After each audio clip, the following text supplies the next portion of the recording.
ఈ పాట పాడుతూ మీ మధ్యలోకి రావడానికి గల కారణం ఏంటంటే, దేవుడు ఆయన యొక్క ప్రాముఖ్యత ఏమిటి మన జీవితంలో.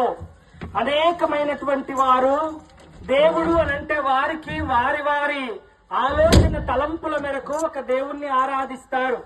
అయితే అసలు దేవుడు అంటే ఎవరు, మనకు ఈ దేవుడి యొక్క అవసరత ఏముంది అని ఆలోచన చేస్తే ప్రియులారా, బైబిల్ చెప్తా ఉంది, ఏ భేదము లేదు, అందరూ పాపము చేసి దేవుడు అనుగ్రహించు మహిమను పొందలేకపోవచ్చు ఉన్నారు.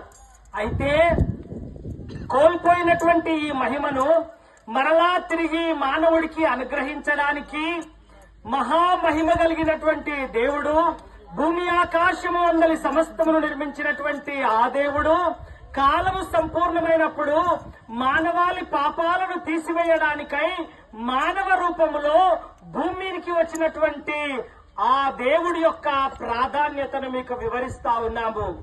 మరి ఏ విధంగా పాపం పోతుంది అని అంటే, పూర్వకాలము మన పితరులు అనేకులు నేర్పించినట్లుగా జంతువుల యొక్కయు మరి ఏ ఇతర యొక్క వస్తువుల యొక్క రక్తము చిందించడం వలన పాపం పోదు గాని, భూమి ఆకాశములను సృష్టించిన దేవుడు, పరిశుద్ధుడైనటువంటి దేవుడు ఆ యొక్క రక్తము చిందించడం వలన మాత్రమే మనకు పాప క్షమాపణ కలుగుతుంది.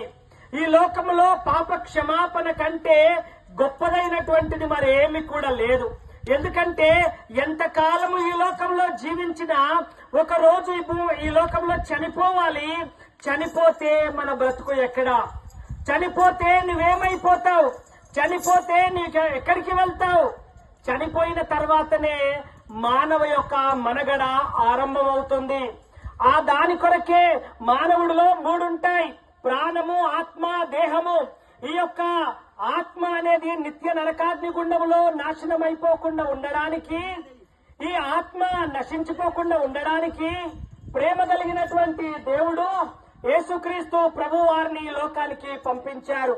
ఆయన మనము చేసిన పాపములను బట్టి, చేతులతో చేసిన పాపమును బట్టి ఆయన చేతుల్లో మేకులు కొట్టబడ్డాయి, కాళ్లతో చేసిన పాపమును బట్టి కాళ్లలో మేకులు కొట్టబడ్డాయి, తలతో చేసిన పాపమును బట్టి తల మీద ముళ్ళ కిరీటం పెట్టబడింది. ఆ విధంగా శరీరం అంతా కూడా నాగటి చారల వలె